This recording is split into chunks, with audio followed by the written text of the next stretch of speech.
Olá pessoal, bem-vindo ao nosso canal Frônesis, onde nessa série nós fazemos algumas discussões acerca da psicologia política, ou pelo menos como a gente tem abordado aqui esse campo da psicologia política. E hoje eu queria comentar com vocês o livro do Steven Levitsky e do Daniel Ziblatt, Como as Democracias Morrem. É um livro bastante conhecido, um best-seller, e um livro muito oportuno nos dias atuais. E aí eu vou trazer algumas ideias aqui principais do livro, claro, aí com os meus enxertos, as minhas reflexões. E esse livro ele foi publicado em 2018, tá? Ele foi publicado pela editora Zahar, tá? Então é facilmente a gente encontra nas livrarias, tem a versão digital também, enfim. Então os autores eles fazem uma análise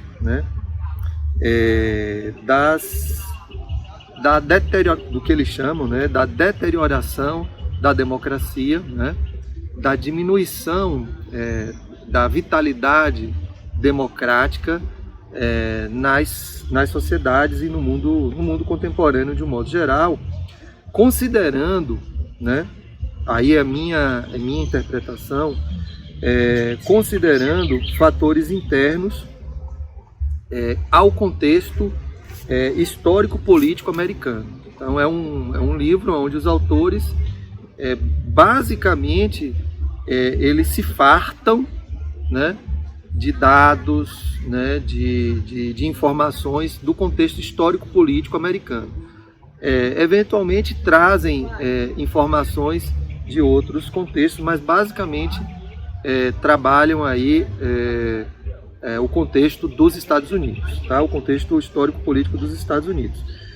Embora ele sustente que regras informacionais da política são vitais, regras informais da política são vitais para a democracia, quanto as condições formais ou as regras formais. Então isso significa dizer o seguinte, dentre outras coisas, que eles vão estar, além deles estarem mais interessados numa análise a partir da história política dos Estados Unidos, americana dos Estados Unidos, eles também vão estar muito mais interessados no que eles chamam, entre aspas, das regras informais, daquilo que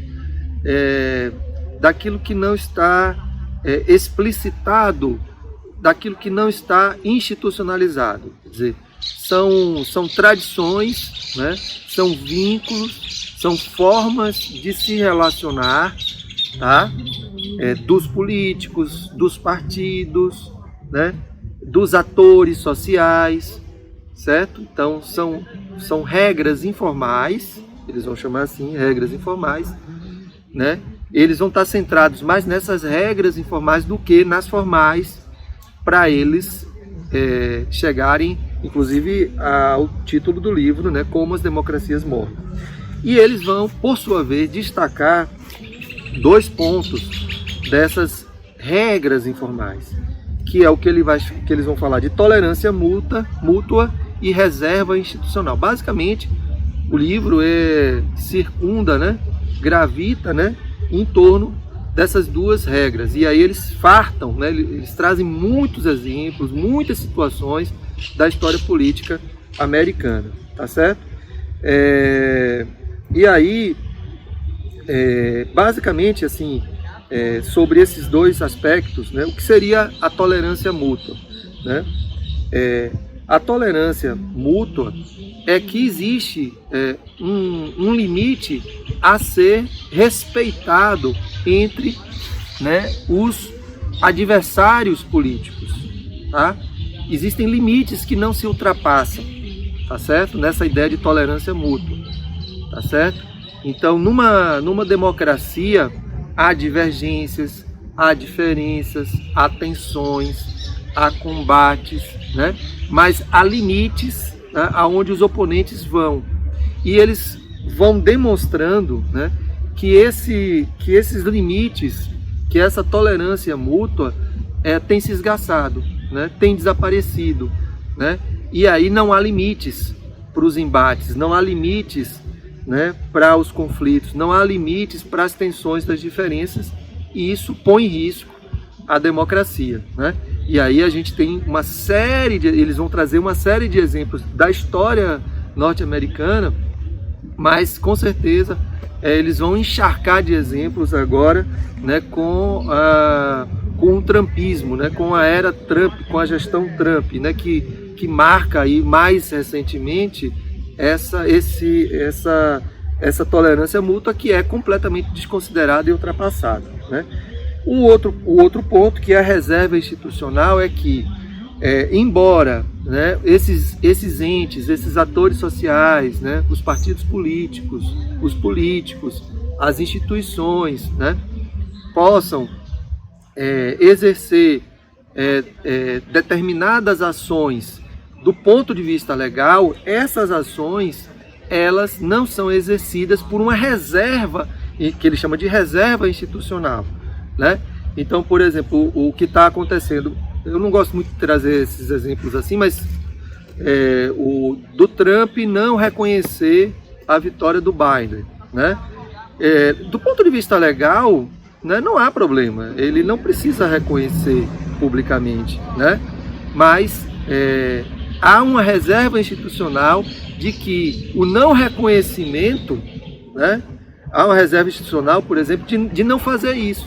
Quer dizer, mesmo não sendo ilegal, isso não é feito, né? E, por exemplo, impedir do Biden ter acesso às informações sigilosas, né, no caso do governo americano. Isso é uma reserva institucional, isso não precisa. Não é ilegal, né, o Trump não permitir que isso aconteça. Mas, tradicionalmente, isso não é feito. Aqui no Brasil, por exemplo, né, num contexto mais voltado para mim, né, que estou no mundo acadêmico, como professor de universidade, o que está acontecendo? Né? Sistematicamente, o presidente Bolsonaro tem tem nomeado, muitas vezes, o terceiro indicado na lista tríplice para reitor. Muitas vezes o terceiro que não teve praticamente nenhum voto, né? Mas ele vai e indica o terceiro por uma questão de aproximação, afinidade ideológica, política, né? Não há ilegalidade nesse processo, tá certo? Mas isso não era feito, né? Isso não era feito com raras exceções, né? Mas isso nunca foi feito sistematicamente, tá? Por uma reserva institucional. Quer dizer, embora isso não fosse ilegal, né? Isso não era feito por uma reserva institucional. Isso mantinha uma certa vitalidade, né, da democracia nos espaços sociais, e não só na relação do Estado-governo, né, mas também nas relações, nas diversas relações societais interinstitucionais, comunidade, instituição, etc. Né? Então, tanto a tolerância mútua quanto a reserva institucional entrando em extinção, né, os autores vão estar apontando isso como um fator muito decisivo também, né, para a desidratação, né, para o enfraquecimento, né, das democracias, que eles vão chamar da morte, né, do título do livro, Como as Democracias Morrem. Né? Claro, os autores eles vão por uma linha bem diferente por exemplo, do livro do Manuel Castells, né, que é Ruptura, né? O Manuel Castells ele faz uma análise, na minha opinião, assim, mais complexa, mais abrangente, né? Trazendo uma discussão sobre o esgarçamento da democracia, da representação democrática, né?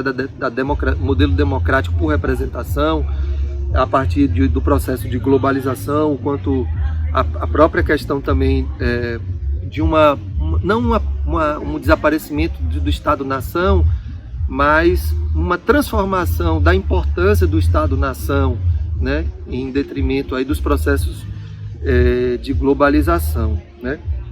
De toda sorte, né, o livro do Levitsky, do Ziblatt, é muito interessante porque, pelo menos para mim, imagino isso para muitos brasileiros, né, provoca uma sensação de que há uma agenda, né, muito parecida no mundo, né, e que no Brasil também nós vivemos. E aí é interessante porque, embora, né, os autores tenham se baseado fartamente, né, na história política norte-americana, né, mas nos faz refletir profundamente o quanto isso talvez não diga respeito só aos Estados Unidos, né?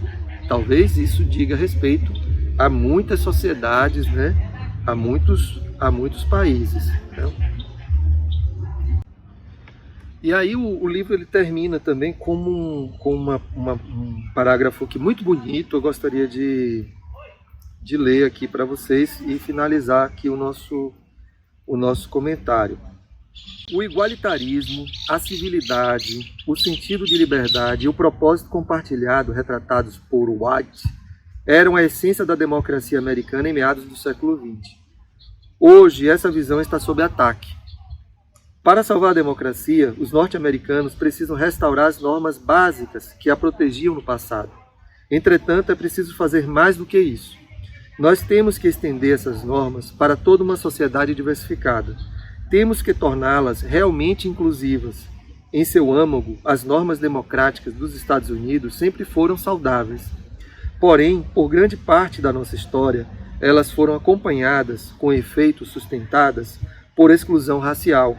Hoje, é preciso fazer essas normas funcionarem numa era de igualdade racial e de diversidade étnica sem precedentes. Poucas sociedades conseguiram ser multirraciais e genuinamente democráticas. Esse é o nosso desafio. Se o respondermos de maneira satisfatória, a América será sem dúvida excepcional. E aqui é muito interessante, embora eles não explorem muito, mas aqui eles trazem uma questão muito interessante, é que, de alguma forma, eles identificam que o esgarçamento dessas regras informais, né, como a tolerância mútua e a reserva institucional, elas estão também ligadas, né, com a própria ideia de superação das desigualdades sociais, no caso dos Estados Unidos, e que talvez uma das maiores chagas, né, dos Estados Unidos, que também é do Brasil, tem a ver com o problema racial, tem a ver com o problema da desigualdade racial, né? E aí eles apontam que tentar responder e superar isso talvez recupere a vitalidade da democracia nos Estados Unidos. Tá? Super recomendo, tá? É bastante interessante, provocador, né? Tenho também como eu falei, tenho minhas críticas, mas é um livro que eu acho que contribui muito para a gente estar pensando, portanto, aí a psicologia política, né? Sobretudo porque aqui os autores eles versam aí pelos que eles chamam de regras informais, que a gente poderia traduzir pelo não dito, né? Pelas práticas discursivas, pelas práticas sociais, pelas representações sociais, né? Enfim, tem teriam vários desdobramentos do que eles chamam de regras sociais no campo da psicologia e especificamente da psicologia política. É isso aí.